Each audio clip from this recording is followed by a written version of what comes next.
اعوذ باللہ من الشیطان الرجیم بسم اللہ الرحمن الرحیم وَلَقَدْ آتَيْنَا. آپ دیکھیے اس سورہ مبارکہ کا پہلا رکوع جو تھا اس میں بھی بنی اسرائیل کی تاریخ، لیکن حضرت موسیٰ علیہ السلام کا وہاں سے ذکر شروع کیا کہ ہم نے انہیں کتاب دی، وَآتَيْنَا مُوسَى الْكِتَابَ وَجَعَلْنَاهُ هُدًى لِبَنِي اسرائیل. اور یہ واقعہ کب ہوا ہے کہ جبکہ مصر سے وہ نکل کر آ چکے تھے صحرائے سینا میں. گویا کہ پوری داستان جو مصر کی تھی اس کا وہاں پر تذکرہ نہیں ہے، لیکن اس سورہ مبارکہ کے آخری رکوع میں پھر حضرت موسیٰ کا ذکر آ رہا ہے. یہ گویا کہ خاص اسلوب ہے اس قرآن مجید کی صورتوں کا، خاص طور پر جو صورتیں کہ ایک ہی وقت میں خطبے کی شکل میں نازل ہوں، ان کی ایک تو یہ کہ ابتدائی اور آخری آیات جو ہیں ان کی ایک خصوصی اہمیت اور فضیلت ہوتی ہے، اور دوسرا یہ کہ ان کے اندر خاص ربط ہوتا ہے.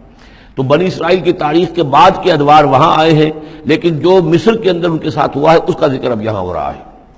وَلَقَدْ آتَيْنَا مُوسَىٰ 9 آیات بینات. اور ہم نے موسیٰ کو 9 نشانیاں دی تھی روشن.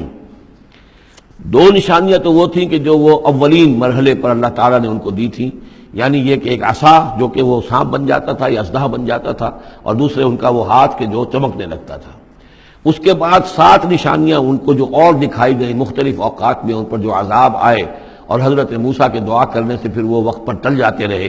تو ان میں سے سنین، نقص من الثمرات، طوفان، جراد یعنی ٹڈی دل، قمل چتڑیاں، ضفادع یعنی مینڈک، اور خون کی بارش، یہ تمام جو ہے یہ سورہ اعراف کے اندر تفصیل گزر چکی ہے.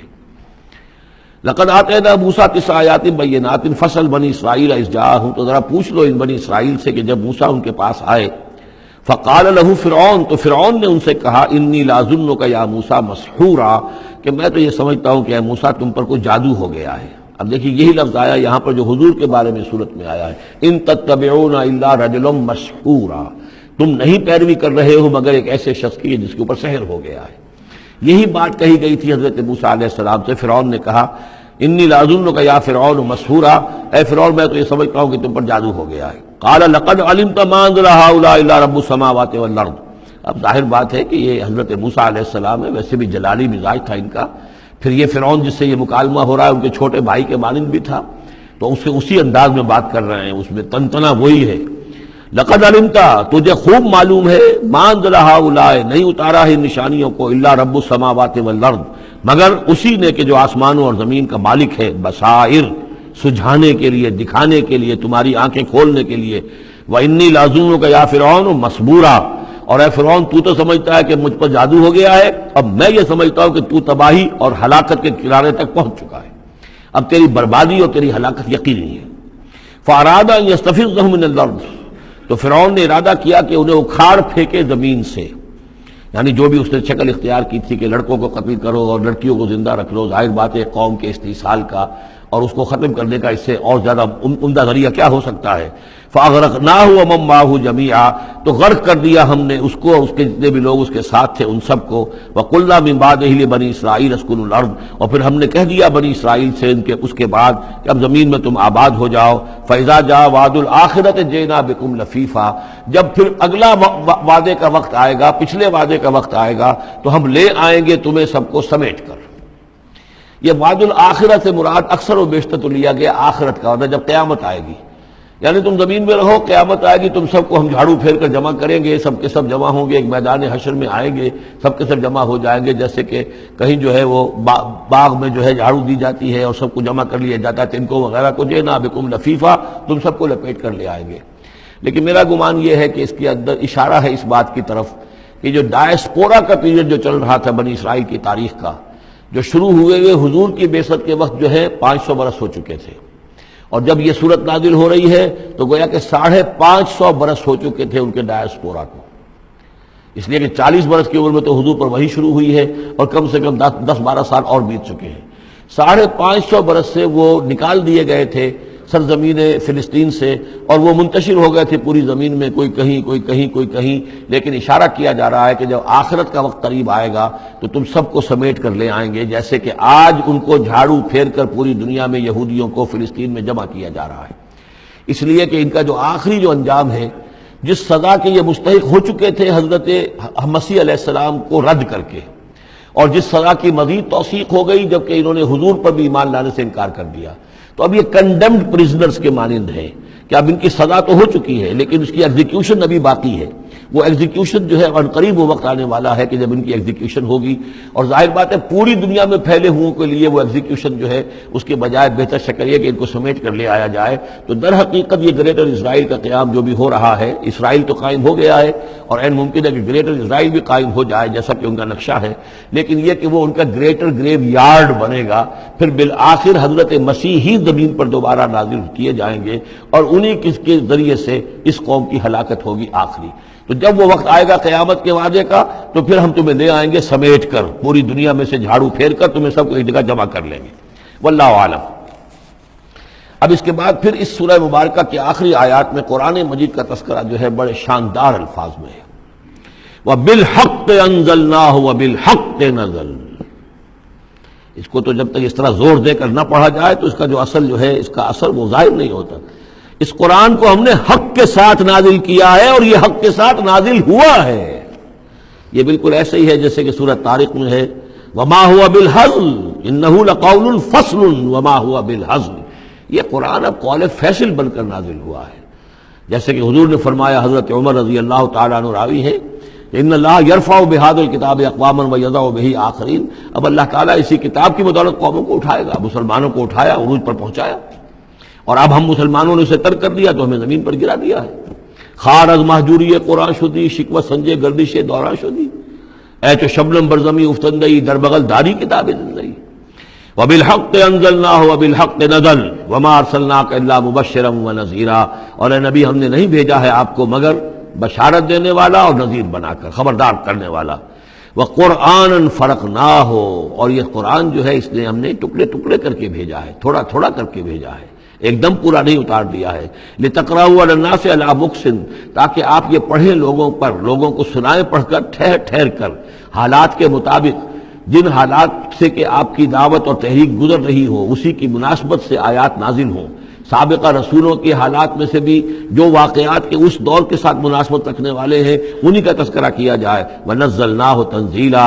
اور ہم نے اس کو اتارا ہے تھوڑا تھوڑا کر کے. قُلْ آمِنُوا بِهِ أَوْ لَا تُؤْمِنُوا. اے نبی کہہ دیجئے تم اس پر ایمان لاؤ خواہ نہ لاؤ.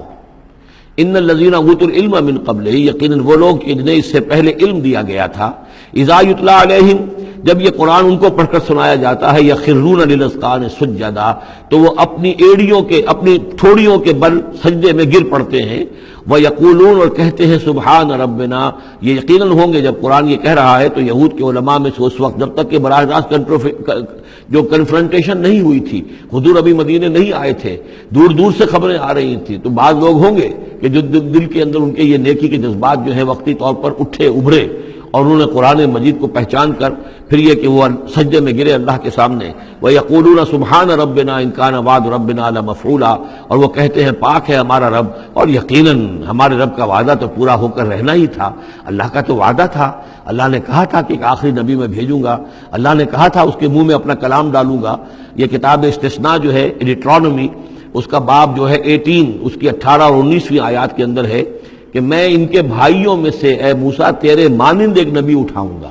ان کے بھائیوں میں سے، بنی اسرائیل کے بھائی بنی اسماعیل، ان میں سے تیرے مانند ایک نبی اٹھاؤں گا اور اس کے منہ میں اپنا کلام ڈالوں گا اور وہ لوگوں سے وہی کچھ کہے گا کہ جو میں اسے بتاؤں گا.